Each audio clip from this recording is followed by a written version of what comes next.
Now, this is the WordPress alternative I'm proposing. It's called Hugo, and I've got it running on the Hugo subdomain. So we have hugo.cardinsports.org, and it's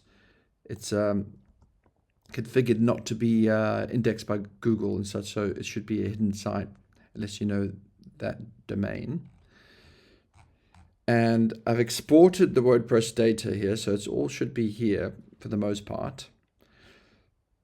And let me show you what the editing experience looks like, because it's a different way of content management. It's essentially all done through this GitHub, I think, but it's essentially using source control called Git, and that could be hosted by GitHub, could be hosted by a lot of things. And if you're tech savvy, you know what I'm talking about, but if you're not, the editing experience is a little bit daunting. But if you maybe stick to a couple of rules or a couple of like a bookmark, like for example, say you wanted to call this tennis and more sports or something like that. How would you do that? The way to do that is to perhaps press the web editor, and you'll get this for free if you have a GitHub account. You, like for example, wanted to change tennis and more. Let's go, you would maybe search tennis and more just to find where this might, well, okay.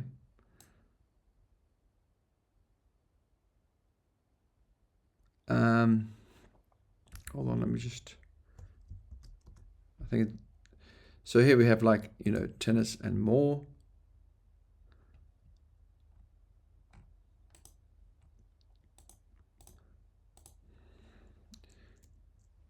There's a lot of stuff here that was just came out of the WordPress export, and I think it can be deleted.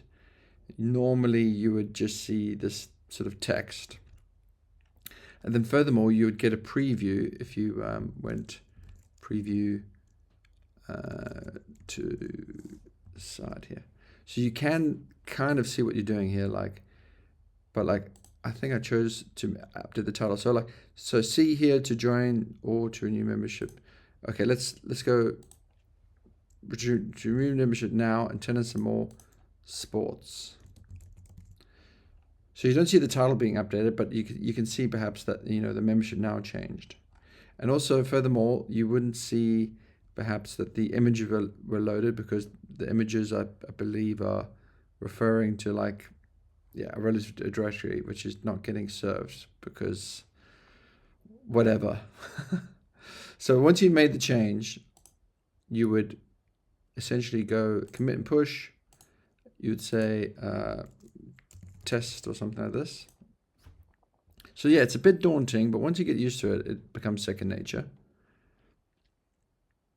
And then what happens once it gets pushed, it runs like a pipeline and publishes to the site.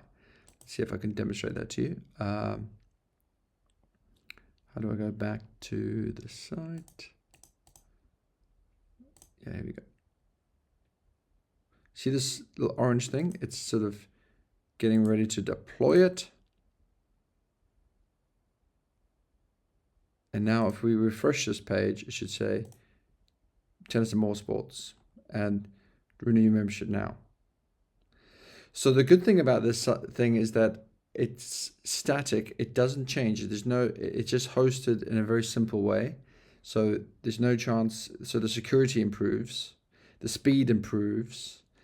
Furthermore, it's a bit more geeky, to be honest. But like for example, you get little features that for free, where we can check the sites for broken URLs. Like for example, the docs seem to be missing, and there's some link that's broken in the past events.